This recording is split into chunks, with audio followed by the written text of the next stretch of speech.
Hello, everyone. I'm so excited to join you today. So I am not Manola.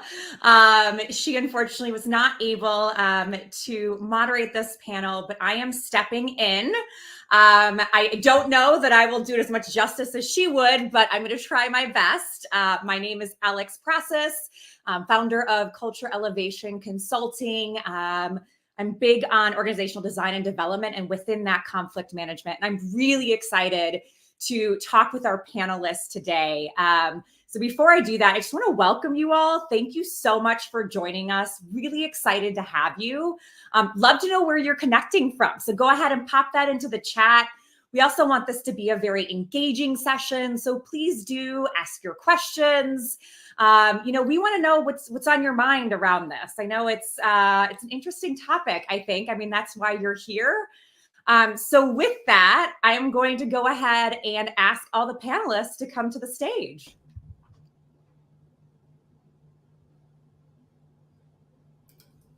All right. Welcome, everyone. I'm very excited, like I said, to have you all. And definitely, excited to give the audience some great tips around conflict management and hear all of your different insights. So to kick it off, I'd love to know, we used to hear the term conflict resolution, and I'm sure you all know why. We've moved more to conflict management. But I'd love to know, just like an overarching definition, what does effective conflict management mean to you? So what I'm going to do is we'll call on each of you, just give a brief introduction, and then just say what effective conflict management, what you think that looks like, or how is that defined to you. So I'm going to go ahead and start with Rita. Hi, everyone. Good morning, good afternoon, good evening. Thank you for facilitating, Alex, and thanks everyone for joining. Conflict management, what I learned is it could mean it has different definitions in different culture of organizations. But in a nutshell, it's an area that two parties disagree on an event, subject, or an idea. All right. Thank you, Rita. Pallavi, did I pronounce that correctly? Yeah. Hi, Alex, and hi, everyone. Good morning, good evening to everyone. So, I'm Pallavi Poddar, and I'm based out of India. So, very happy to be part of this conversation today. And in this very interesting topic about, what is the HR's role in managing conflict. So, I think I do echo the thoughts with what Rita did mention. It is about any kind of disagreement that can happen between two people in the organization. It can happen between two functions. It can happen between peers, between subordinate, junior. I mean, so conflict is at any point of time where two people are not agreeing to a certain thing, or even if they are agreeing, but politely just trying to say that please go away, and I don't want to follow your instruction. Or so it could be anything. I mean, we just have to be a little careful and watchful of how do we understand this conflict, which can happen in various ways, and manage through the entire process. Thank you, Pallavi. Peter. Hi, hello everyone. So I'm Peter Whitelock. I'm the Chief People Officer of Life Education Trust, which is an expanding multi-academy trust based in East London and Essex. I've been working in HR for 40 years, though you wouldn't believe it by looking at me, and primarily in the public and not for private sectors. After joining Life in 2022, I've come to realise that for the first 39 years of my career, I was doing HR all wrong. So that's how I present myself to you today. In terms of conflict management, as I said, there's always conflict. As Pallavi says, as soon as you have people together, there is going to be conflict, disagreement, and I think conflict management, in my view, is to make that a healthy thing and a healthy process, essentially. And I guess that's what we're going to talk in greater detail as we go on. Great. Thank you, Peter. And finally, Charmaine. Hi, everyone. I'm Charmaine. I'm the founder and CEO of Chapter 2 LLC, which is a people first organizational and leadership development consultancy. I would echo what everyone said about conflict, right? It's really around people having differences of opinion. Sometimes it's values, sometimes it's perspectives, but really there's a lack of alignment, and that's where conflict comes from. Effectively managing through that is working through those differences.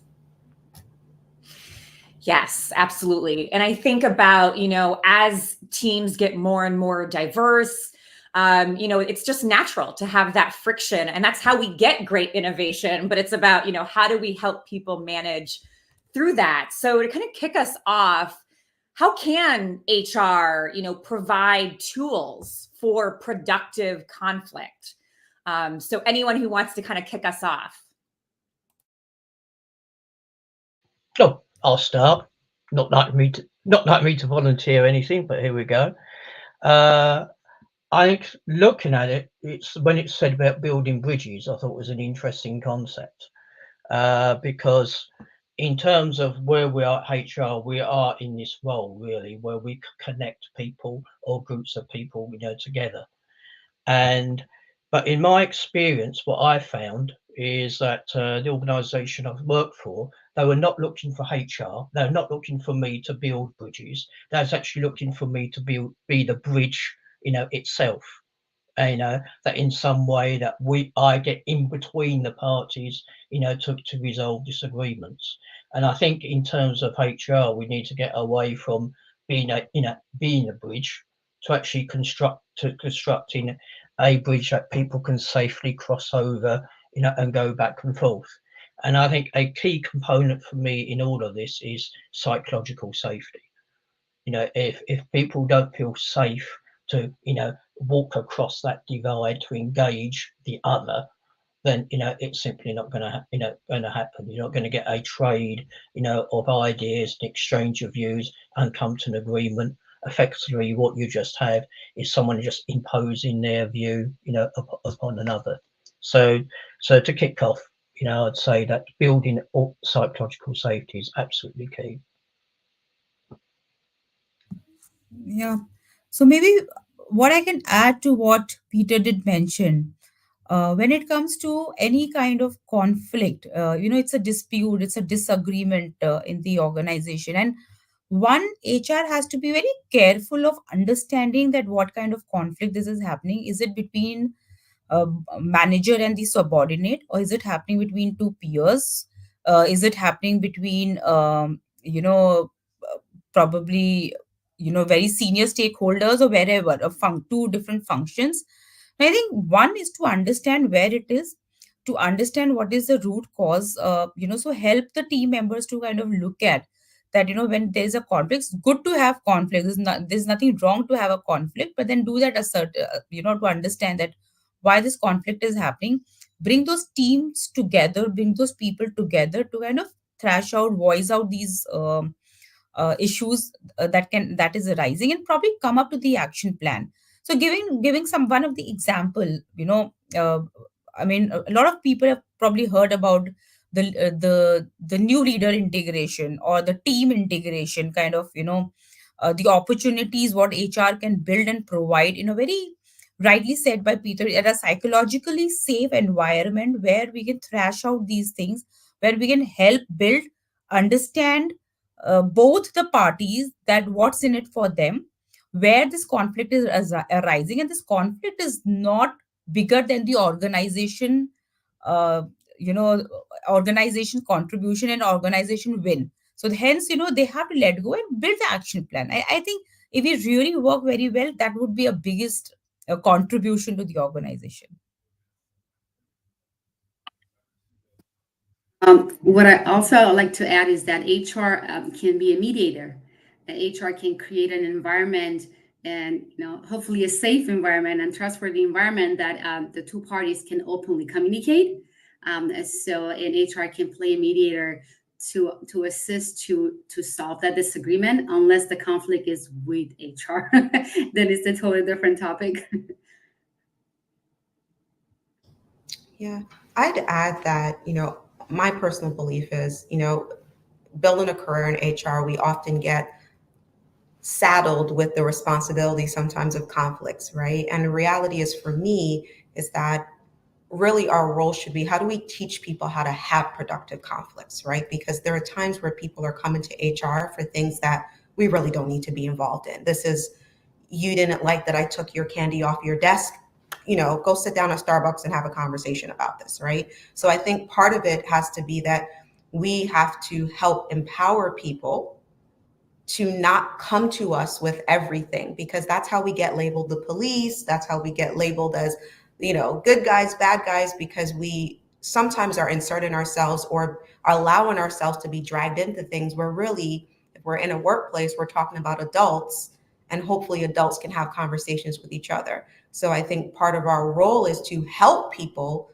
get comfortable with the discomfort around conflict, not necessarily feeling like we have to be the one to resolve it. It's about teaching people how to have productive conversations with each other, because really all conflict is a difference of opinion. And whatever parties are just very opposed to, may not always be completely opposed, but they just have different viewpoints. And I really think our role is to help people figure out how to have those conversations versus being the ones who have to solve it.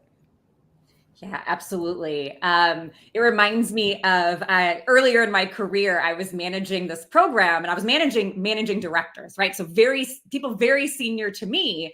And I'll never forget, there was one day that, like one leader came to me about this and the other leader came to me about the other side of it. And I said to them, you can talk directly to each other. You don't need to come through me. And it was like an aha moment. Oh yeah. And they were in the same office. Okay. So this was not like across, they were like desks away from each other, right? That like aha moment that like, we don't have to go through you. We can actually just talk directly to each other. And I always keep that in mind whenever I'm leading projects. So I love those examples. So, and I think Peter kind of brought that up as well with, not being the bridge anymore, but actually just kind of helping, form, empower that bridge, right? So I want to dig into that a little bit more.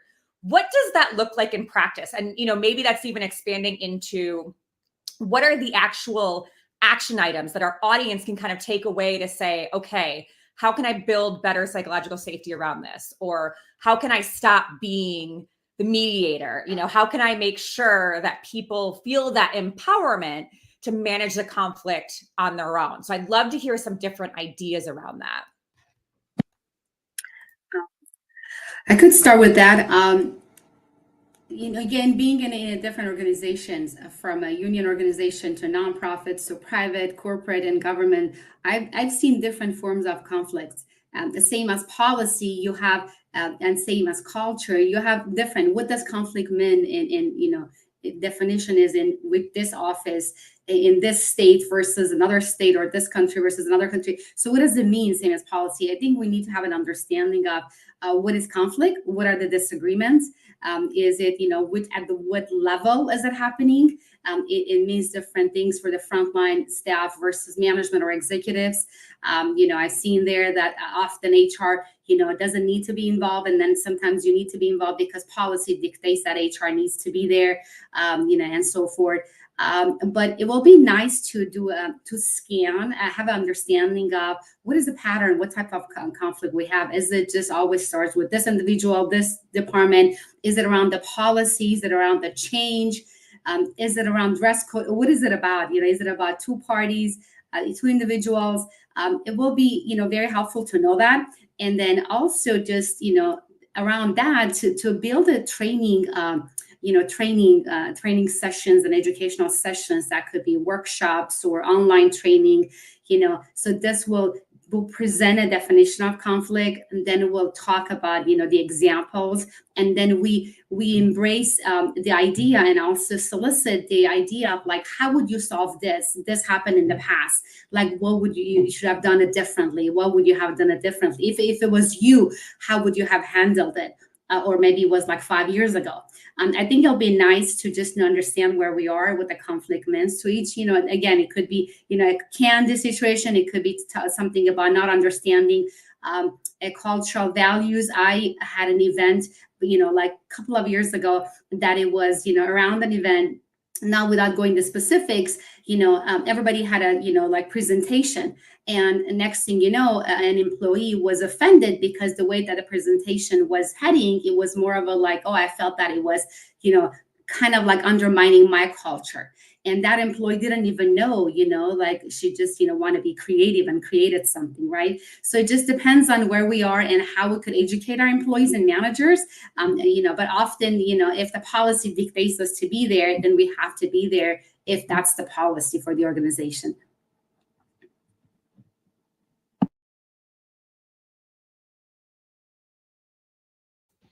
I'll jump Yeah. in.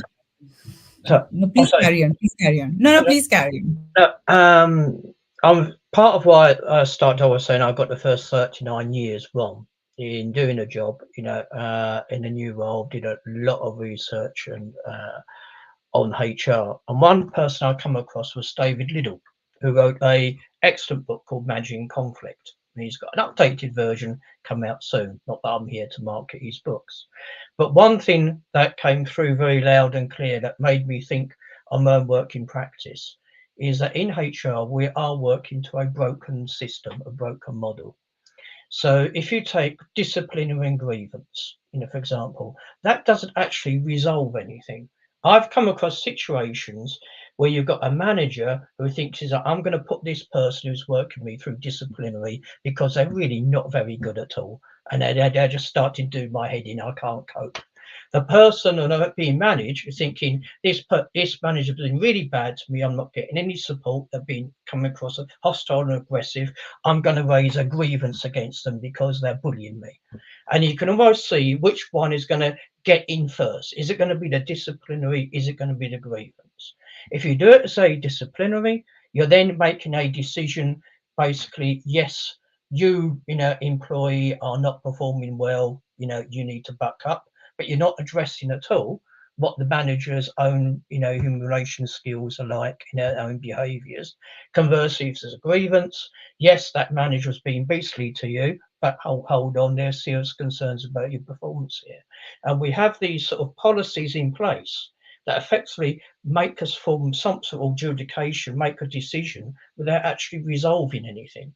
And to pick up, I think what we've talked around is that what we really need is a process of mediation, restorative resolution. In schools that I work, children go through a form of restorative justice where they have disputes, where they fall out with each other.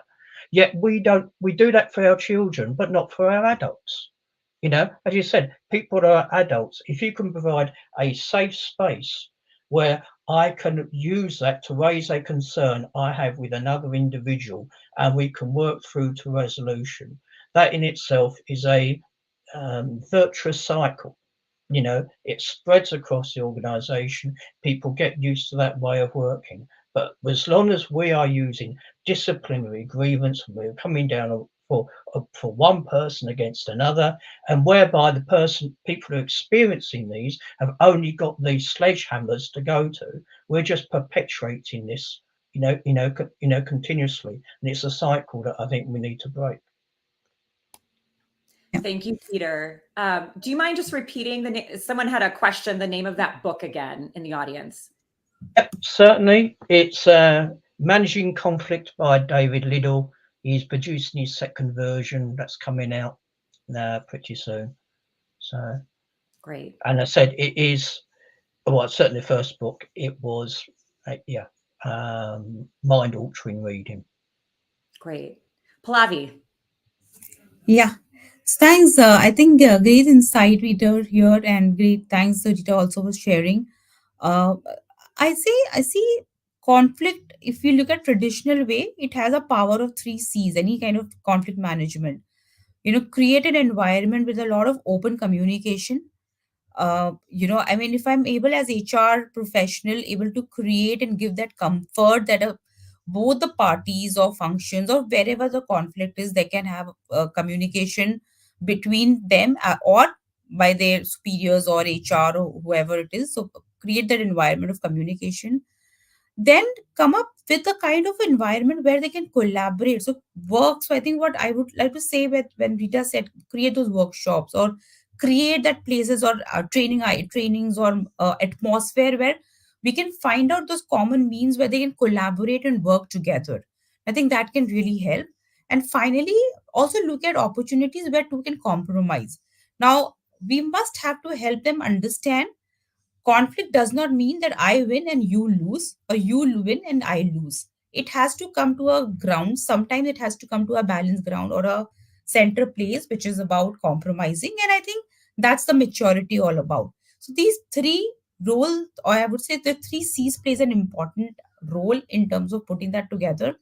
And I really would like that as HR professionals, if we are kind of build those little tools or little steps in an entire organization where these three things can be put together, I think that would be very helpful, and I think that can help us bridge a lot of these conflicts and create a more cohesive environment. Yeah, that's true. And I would say that the accountability piece has to also be defined up front, right? Because we talk a lot about, whether it's leadership, management, we talk a lot about the thing that is going to happen, as Peter said, and sometimes it's, punitive versus what does accountability really look like? Because, I am definitely one of those HR people who doesn't really truly believe in psychological safety. And the reason is that I don't get to tell someone what's going to make them feel safe at an organization, right? I can't define that for them. And that's going to look different for everyone based on cultural context, society, wherever we are in the world, and even social conditioning. So I think one of the things that can happen, though, and HR's role in that could be, is to help define what accountability looks like. Because if positional power is going to trump accountability, then I'm not going to feel comfortable as an employee if something is going wrong, right? In the example that Peter laid out with the manager and the employee, how many times does that happen? I've had leaders say to me, well, if my manager tells me that their employee is not doing something, I'm more apt to believe them, right? Because this is what the conditioning has been. So a lot of times employees feel like, well, I don't have a voice. And even for me as HR, I've told people, look, it is first player move, right? Oftentimes it's who has said that something's happening first. So we've really got to not only help people work through the discomfort, right? Accounting for all of the cultural things that are and societal things that are going to be at play, right? We as humans are most often very afraid of conflict because it's loss of something. It might be rejection. There's all these internal things that are happening. So while HR definitely can do a lot to help usher it, I do think that the rest of the leadership team has to be bought in, and accountability needs to be defined and communicated out to the entire organization and then followed through. Because the problem, I believe, is more often than not, it doesn't look the same for everyone. So then people start to believe, wait a minute, it happened over here for this person, but now that this situation or something similar is going on with this other person, the process looks different. And that's where we lose trust. And a lot of times, because HR is the mouthpiece for things, then trust is lost within HR because people believe that we are failing in some way. So accountability has to be defined, and those actions have to be consistent across the board. Thank you. Yeah, really excellent points, everyone. And accountability, that is a great one. And I think about that follow through. I think so often with HR, we can be so worried that, we share about sharing any information that we actually kind of forget that there's someone saying, hey, like I mentioned this to you and you never got back to me. And people aren't expecting you to give details. They know there are certain legal, compliance requirements you have to abide by, but it's so important to do that follow-up. So I really love that you mentioned that.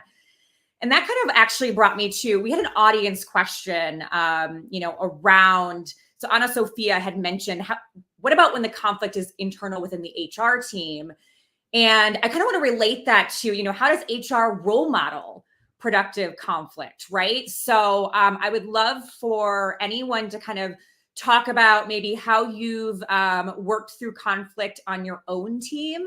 And then how do you make sure that your team role models good conflict management for others? So, yeah, sorry, I can actually start this one. And because I've just recently gone through a bit of this issue as well. So there are two examples I can actually give. One example is where probably one of my, there was a team member having conflict with me. So, two of us having conflict within, so one junior colleague. Now, in that example, it is about trusting the instinct of an individual. So I've had this conversation. So when picked up that, probably these are a couple of disagreements happening.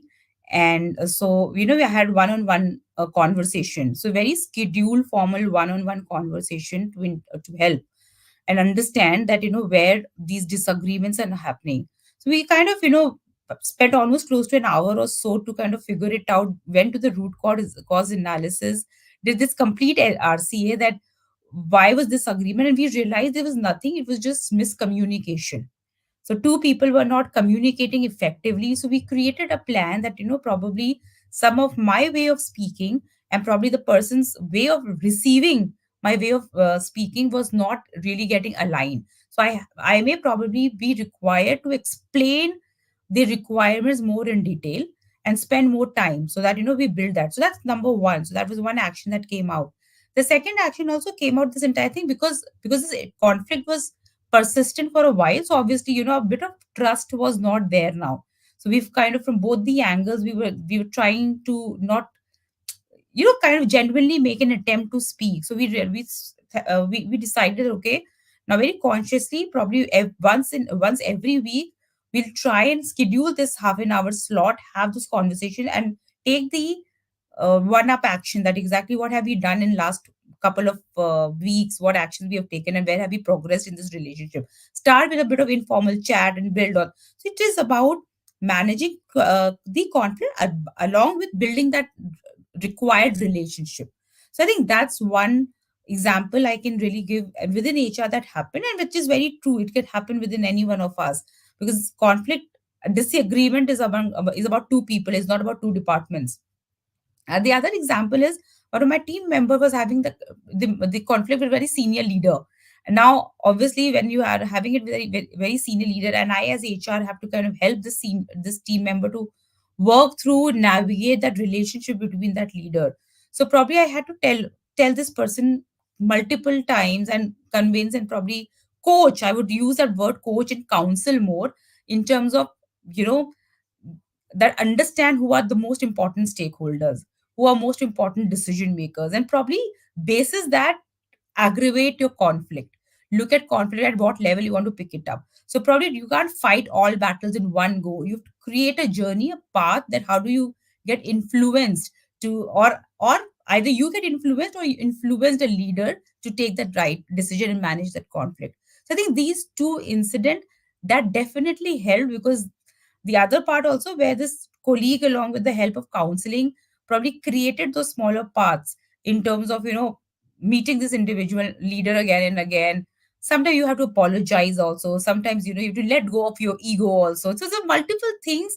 It's not easy to say and implement, but yeah, these are things that can help, not keep that ego all the time in your mind, because sometimes you have to accept the mistakes, and sometimes you have to let go of things also. So yeah, I think these two examples are just coming in my mind and was able to share. What I also like to add is that what I've learned throughout the years, having a different, team members of 1 to all the way to up to even 40 and more direct reports, is clear expectations and clear communications. It helps a lot to empower your own team. I came to learn that, we have to focus on behaviors, not personalities, because as an adult, we focus on personalities, and we're like, oh, that person likes to work this way, that person likes to work that way. So we forget that it's not about necessarily personalities, about that behavior. So we need to point out the agreement. What do we agree and disagree on, right? And what is the work pace that everybody works on? Some individuals, they're really better in the morning. Some people are really better in a half day or in the afternoon. I personally done all my research and reports in the middle of midnight. I like that quiet time. All right. So getting to know your team and understanding what autonomy you could provide. I came to learn that, once we empower our own team, And we build trust, allowing them to fail, allowing them to make mistakes. It's in the end of the day, at the end of the day, it's not a brain surgery. If it is just a regular report, if it's something that we could work around it, I think it'll be really nice to give that room to breathe, and that space to our own, to each other within HR department. And once others, they see that, and because HR members will transfer that, will influence that message, right? And that energy travels, like this is how HR team functions. Oh my God. So they talk. It's not that everybody's happy all the time. People, bring life, personal events to work, right? Understanding when, if somebody doesn't say good morning or somebody's not in a good mood, what's going on? It's not about me necessarily. So understanding that and in creating that safe environment within our own team, I think, and focusing on a behavior, like what happened, that person is, changed. What's going on? Is this something that I could help you? I think that will be a great, role model and ideas that we could then train and build on, right? With other departments, and then just take it from there. That's a really good point, Rita. And I love that you talked about just everyone, just basically having grace, right? To understand that sometimes it's really not about us. And that's the, point that I wanted to echo as well. Specific to some examples, I mean, this has happened. And I love this question because it humanizes the fact that HR people are humans too, right? And I think sometimes that gets lost within the context of a workplace. And the reality is that this is going to happen. All humans are going to have conflicts. Every single human is going to have a conflict. Whether you love the person or not, just interaction is going to lead to some conflict at some point. So I think it's important to understand that. A way that I've approached this on my teams is really starting with the end. Sometimes we're so caught up in trying to get our point across, we don't really understand what the end goal is. So when I've had this happen, it's to my team, what is your end state? What is your goal in this, right? And then having everyone say what that is. Oftentimes what we found out was that there was alignment on the what we wanted the outcome to be. There was not agreement on how we got there, right? So even just having that framework help people realize, wait a minute, we're not as misaligned as we thought. It's not that we're not aligned, it's the how we're going to get there that we are not in the same place around. And sometimes just helping people see where they are commonalities really can help to de-escalate the tension that's happening around. And another approach I've taken is being transparent, right? When we talk about training, when we talk about, helping others, it's being transparent, which I really believe is about being proactive, right? Honesty is reactive, right? I'm asking for information and you're honestly responding, that's reactive versus me just saying it. So in trainings, I've said, hey, here's some conflicts or some tension my team and I have been working through, and here's how we've been doing that. When you humanize yourself, when you tell people that they're not alone, they can start to connect the dots for themselves. And again, for me, the most success I had was even now with clients, right? It's thinking through and helping them see you are aligned more so than you believe. You're just not in an agreement on the how. And that's the piece to work through, right? And we get there. Yeah, adding on to Charmaine, part of my approach is to actually encourage conflict, because part of it, I'm doing this, something I'm overlooking is something I've got wrong. Let me know, let me know what it is, to respond to challenging questions. Oh, that's interesting. I hadn't thought of that. Please, talk to me more. And I think in terms of humility, curiosity, empathy, I think if you can demonstrate those three things, you won't go far wrong. But unfortunately, people in HR lack those at times as much as as anyone else does in any other function. But certainly with that, and I've also found if you part of a role of a manager, you're responsible for people. You're responsible for their time at work, their own success, to a certain extent, their own experience. And I think an important part, if you're working in a team, is you feel you're a successful part in a successful team. So if you're creating success, that in itself helps. And tensions or things about we have disagreements, it's about how we get better, how do we move to where we want to be? As Charmaine says, you know, we may agree on the outcomes, but not necessarily how we get there. And I think the worst thing that you can do as a manager or leader is start dictating these are, you know, the step-by-step process. It's basically, we want to go over there, you know, that's my job as a leader, say that's the direction we're going into, but we need to work together, you know, in terms of what is the best way to get there, you know, because I don't know. I love all of these points brought forward. Grab kind of a little bit from everybody, like Pallavi, like really kind of digging into and doing due diligence around the conflict, right? And not jumping to assumptions. With Rita, I loved what you're talking about, zeroing in on behaviors versus personality. You know, you've brought up quite a bit. If you have people from, you know, different countries, like think of the concept of what is considered rude. That can be dramatically different based upon the country you're in. And, you know, for instance, you know, if you're just a more direct communicator, especially talking to someone who is in a more indirect context type, you know, country, it comes across a very different way. And, you know, and there's a lot lost in the communication. So really drilling in on what are the specific behaviors, I think is so important. With Charmaine, uniting around a goal. So I've read a lot of research around, you know, productive conflict in diverse teams. And one of the best ways is to make sure that you are uniting around a goal, right? So one of the first things you want to do is actually establish what is your mutual goal. Anytime you have conflict, take a step back to say like, okay, are we still working towards this particular goal? Does this matter for this particular goal? And then with Peter, so my last company, I actually taught, I taught conflict management in the Leadership Academy. So to, you know, managers. And I remember every time I would say, if everyone like always agrees in your meetings, you're doing something wrong. You know, and it was kind of like, oh, I thought, you know, they thought it was a good thing, right? That like everyone just agrees, everyone's on the same page. And that's where too, you have to think about your own communication style. As you've all probably guessed, I'm a very direct communicator. And there are times when I think we're brainstorming and I'm just throwing things out there and people are taking it as a directive, no matter what I say, because it's just how I say it. So I've learned ways to take a step back and actually let others lead the conversation so they don't get the impression that, you know, this is the direction we're supposed to go. So all of those things are really important as we're thinking about organizational conflict management. So we did have a question from the audience.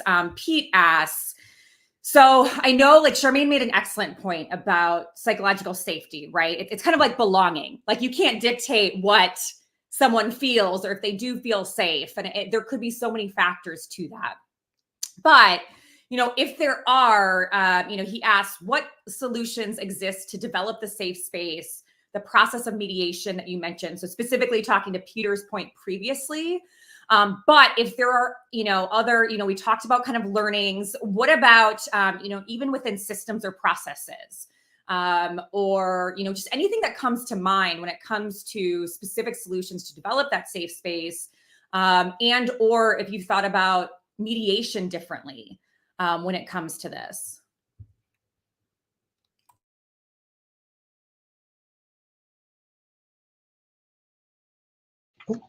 I'll jump in. Well, yes, so first of all, in terms of belonging, you're quite right. It is a personal experience. But one thing is that that's what you engage with people on a personal level.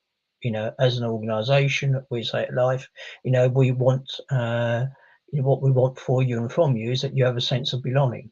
So in terms of what is it, how well we're doing, what is it that we need to do that actually meets, you know, your needs, you know, in terms of belonging, you know, because everyone is different. Everyone has a different lived experience before, you know, joining us and everything else. So I think that is very important. I think just by the act of doing it and showing a general interest and a willingness to say we want you to belong is a powerful thing, you know, in itself. In terms of the mediation, I think in terms of this, how we can go about it is effectively you need people in an organization who are trained, who are skilled, who are confident enough that they can do mediation. and you start off fairly small and it starts to ripple out, because you can have those as the main points of contact. But bearing in mind that whenever you're doing a mediation session, even if it's with two people, you're not helping them to sort of resolve, their dispute and come to agreement way together. You're also coaching them in terms of, how we go about a mediation process. So if you're mediating a particular line manager, they can look at that thinking, that's useful. I can do, I can recognize that. I can do that for when, another issue comes up, rather than necessarily having to go to a central source. So it does sort of roll out. But I think it's a critical thing that you have people involved, you have leadership very much behind it. And I also think within that is, as an organisation, we've got to be looking for where there is conflict and disagreement. Many times I've been in organisations where no news is good news. If no one's complaining, they must be happy. And we know that is absolutely rubbish. There are people that they're subservice, are not happy about something, basically. We want to know what it is. We want to bring it out. We have a whole process. We've got people in place who can resolve this. And I think that's one thing that we should look to do in HR is, in a way, being very proactive, in seeking it, in engaging, in finding conflict. Because to a certain extent, when it knocks on our door and it becomes an issue, we failed, and we're, the organisation itself is on the defensive. So that's my take anyway. What I also like to add is that sense of belonging is very important. That is so true. The conflict is inevitable. It will happen. People, departments, they will disagree. It's just, I think it's a beautiful thing to be able to create an environment that conflict exists, because disagreement exists even within the family members, right? Within siblings, within society, within the department and organizations, it will happen. It's inevitable. We're not going to have a zero conflict. The only thing is that, do we have zero tolerance, or do we create that environment that everybody has a voice and feel that they could say something about what they disagreed, as long as they're not being judged, as long as they have that autonomy, as long as they're not going to be retaliated, right? So they're not going to hold back. You have to understand, in my opinion, each department train the managers to understand your own team, right? I had, very recent event, last week, is an employee being within the organization for a couple of years and working on a project, and felt undermined. Why? Because felt that the space was not there for him to have the autonomy, and the manager constantly editing the work, or looking over shoulder, or at least that was the feeling, right? So and then you have other employees that they really want that hand-holding, or they really want that, no matter how many years they've been in the organization, or they want someone to just give them that reassurance every time, right? I think it's really important to understand, again, who do we have, and then and each and every one of us, how we talk about conflict, and it could be just a simple training, or a simple workshop, or simple communication, break it down within each departments, or even one-on-one meetings, during one-on-one weekly sessions, hopefully a manager has with their own employees, is, okay, if you I want to be comfortable, come to me if you disagree with something, even with me. And how are you comfortable? Do you like to me to respond an email? Do you want us to have one-on-one? Do you want to have it just meet over a coffee outside the office, because maybe that's the safe environment. Once we get into the office, we just want to need to behave certain ways, right? I think it's very important to just look into that small pieces. What is the safe environment, right? I've seen employees that they really want to be in their time in their headphones on and work on the project, and and that's their safe environment, right? And they function better. And others, they wanted to have a friend that they could chit chat. I think it's about understanding each and every one of the team members. If we have the luxury of creating an environment that every manager will make the time, I think it's important to educate and say, yes, I know we all are busy, but we need to make the time, weekly and monthly, to just say, okay, let me get to know my team, who wants what, right? I'm not a new hire. This employee situation was, I'm not a new hire. I don't need for you to hold my hand. I know how to do my job. Let me just do it, right? And if the manager learn how to let go, right? It could be the ego, it could be the style, it could be about fear of failing. Managers often they feel that they're going to be judged if the work is not, done correctly because of their team members, so that they hold on to, right, because of fear of failure. And so they need to learn. And I know that I needed to learn to delegate, because that was one of my weaknesses. I came to learn that I need to let go. I can't control everything. I can't control the outcome, no matter how hard I try and how hard I work, right? So just given that, I think my safe environment was, it's okay for me to make mistakes, so that's something that I wanted, that reassurance from my superiors. Oh, you know what? Okay, there's no fear, so then train others to feel the same way. And that's all I have to add for that. It's great. I would also say that, yes, we all have the things that we're afraid of and that we're working on, and it's going to shift, right? So for me, it's also about reassessing and reevaluating continually, because I'm an employee today who says, I've been here for a while, I don't need this. If they get a bigger project, right, or they get a promotion, or they're in a different area, they may want that at that point, right? So we also have to make sure that we're constantly checking in with, as just humans, right? Not even just HR, just as humans, right? What does someone need? Because what we need today, may not need tomorrow, right? When I think about my nephew, he's 3, now he wants to do everything by himself, right? A year or 2 ago, he couldn't, but now he thinks he can do everything by himself, right? So I have to also adjust, how I'm approaching things, to just tap in, like, do you need help right now? Is this something Auntie can help you with? And I think it's the same thing that we as adults need to do. Peter mentioned this before.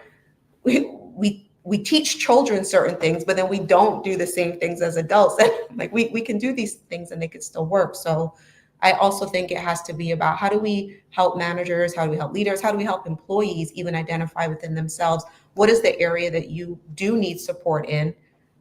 How do you communicate when you need that support and how you need that support? And how do we keep that as an ongoing cycle and loop? Because it's going to shift and it's going to change when different things, it's like Jenga, something comes in, something comes out, it could all collapse. So I think we have to be open to the flexibility and the fluidity of that process as well.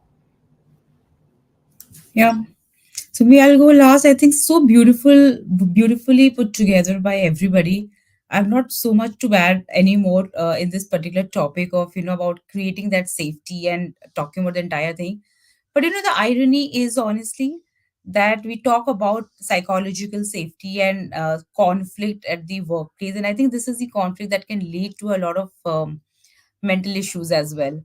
And, it's so important for us to keep talking about, try to build that trust and keep that communication, which I think started up, and I began my conversation that 3 C's.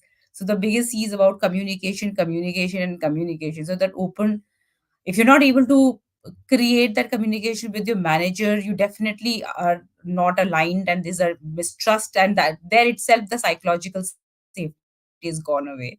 If you're not able to talk to any of the HR colleagues, or you don't have a open door policies, or even those grievances and everything, it is not there. So I think that's too very, very important for me to kind of do that kind of communication and create that environment. And at the same time, I also feel, in a way, don't judge people. People would have reacted in a certain way in a certain situation, and probably sometimes we all create that perception around people. So I've been talking recently. In fact, recently I wrote also about it. A lot of time we judge people basis perception of others, but not finding out the facts of an individual, why they behaved. And if we as individual take a bit of attempt, of we try a little bit out of finding out the facts and understand why a person has responded in a certain way, uh, or what was the actual theory behind that incident, probably that will really, really take away most of our issues. If we, instead of perception and hearsay, we talk more on facts and really what we have seen with more proofs, I think that's going to build a lot of lot of safety on people, that we're not perceptive but more factual.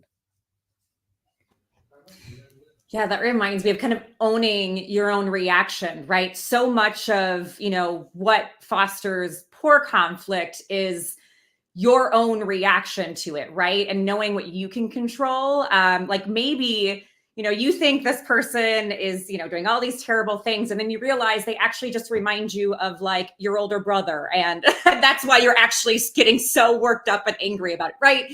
So I think that's a really excellent point, not to judge, because your own reaction is biased, right? We all have biases based upon our experiences. So to keep that in mind as well. So we're in our last 10 minutes. And I would love to actually just ask each of you for some closing thoughts, especially thinking about, our audience came in here to learn about HR's role in organizational conflict management. What are some parting thoughts and, takeaways that they can go away from this conversation and really feel like, okay, I have one more tool in my tool belt. I know one more thing I can do to really help effectively manage conflict in my organization. So who would like to start? I could start. Well, I mean, we need to make sure that, do you have open door policy? Do you encourage and celebrate open communications? Do you have training for clear expectations and clear communication? Anticipate the conflict, and the anticipation will be, are we going to hire a group of new hires that, someone else needs to train them? So that will create a fear of, oh my God, are they going to take my job? Am I about to be replaced because we hired a new employee, right? We're going to have a new system in place, new technology. Oh my God, I don't know, I'm not tech savvy. Am I going to lose my job? So I guess we have to train, I believe that we have to train our managers and leaders, as an HR, that, anticipate the conflict, and anticipate the anxiety and the fear, and anticipate how your team will react. They should know their team. We should know our employees by now, that who reacts certain ways. We know, who needs that support, that, who's really tech savvy, who's not. We know all that. We know who has a really positive attitude and personality and bubbly, but also they get really nervous about change, right?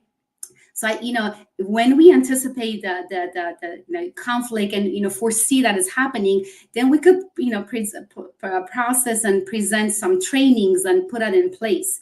That will at least help to get through that, comfortably. It's not going to be a conflict there. You will have some people that they will never voice their opinion. They will never say something, because again, it's you don't speak to authority. You just accept as it is. You believe in, chain of commands, and you're not going to say anything, and they will quietly quit, or they will quietly, look for another job, right? So you have to understand that, do I need to have that one-on-one safety environment? What type of training our managers and leaders need in the organization, and what type of training our employees need, right? Because we want to make sure, empower our employees to voice their concerns, their disagreements, but also empower the managers what to do with it, how to react to it, and not to take it personally. I had someone who told me last week that she used to take criticism, feedback, and constructive feedback personally all the time. She would cry about it all the time. And, so it was happening quietly, right? Nobody knew. She would just leave and, cry about it, or the next day, or call out sick the next day. So talk about that. How is our constructive feedback? How do our managers deliver that? So those are the area that the changes is happening during evaluation, once a year annual evaluation, or 90-day evaluation. Employees are anxious. Whether we want to believe it or not, everybody's anxious. Am I going to get that raise? How am I doing? Or why didn't I get that raise, right? Why didn't I get that promotion? So we have to be aware of, what's happening in the organization and within our teams, so we could create that environment that we could say, what type of training we need to provide this month or this week. So, hopefully the conflict is encouraged, right? As Peter said, or, we create that psychologically, safe environment that everybody's okay with it.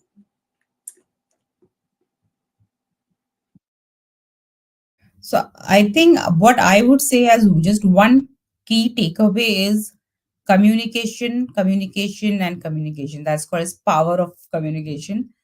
C- Just create that atmosphere and help people to kind of, speak up at any forums, give those opportunities and courage. Probably that's where I would say that how can I help people to speak up, courage without having that fear. Yeah, I would say, for the HR people on the call, it's making sure that you're being objective, making sure that you are being as neutral as possible. We can't take sides. It's about making sure that everyone feels heard. For HR, for leaders, for employees, the biggest thing for me is the accountability piece, right? We talk a lot about the things that will happen, policies, procedures, how things should happen. But the reality is, in many organizations, there's a lack of consistency in these things, and that erodes trust. So accountability has to be defined. So whether you're a leader, you're a manager, you're an employee, we should all be talking about what does accountability look like? What does it mean within the context of this organization and this culture? And how is that going to be demonstrated? Because trust is earned through demonstrated consistency. So if we want people to believe that they can reach that state of psychological safety that I told you all I don't ultimately believe in, but I do think we can strive towards that. I do think it's important to define what accountability looks like and be consistent in terms of how it's applied.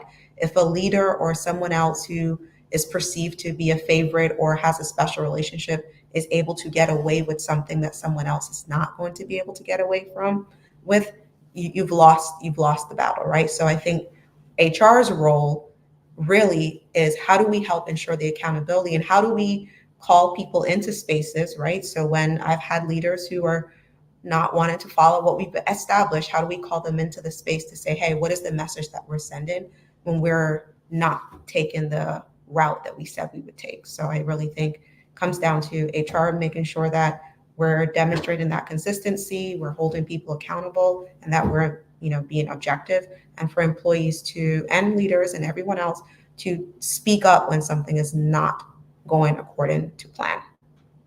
And we need to listen. HR, I think we often hear a lot of things on the ground too. So we should be paying attention to the things that we're hearing. And there's a lot of proactivity that's required. I think the most simplest and the most easiest way in helping managing conflict is, particularly if you've got a manager come into you and they're negative about a person, and they basically want to say to that person, I'm not happy with you because of, I'm dissatisfied with you, it's about me. And my approach is, it's not about you, it's about them. You want to frame it that I'm concerned, you don't seem to be happy here, I'm concerned about that. Let's talk about it. What can I do, to help you feel more settled here? Or, I don't think you're performing as well as you can. What is it that we're doing that may be holding you back? How can we address this? And if you try and have the trick of reframing it, that I'm having this conversation because I'm concerned for you, not because I am, angry or having negative feelings about what you're doing. And that one thing alone, I think, makes a constructive difference in terms of, resolving conflict. All right. Well, thank you all so much. From the chat, it looks like the audience has been learning quite a bit. So we love to see that. Love to see the engagement. So thank you to our audience for asking questions. I learned so much from you all. So thank you for sharing. And that ends our Building Bridges, HR's role in organizational conflict management. Have a great rest of your day, everyone.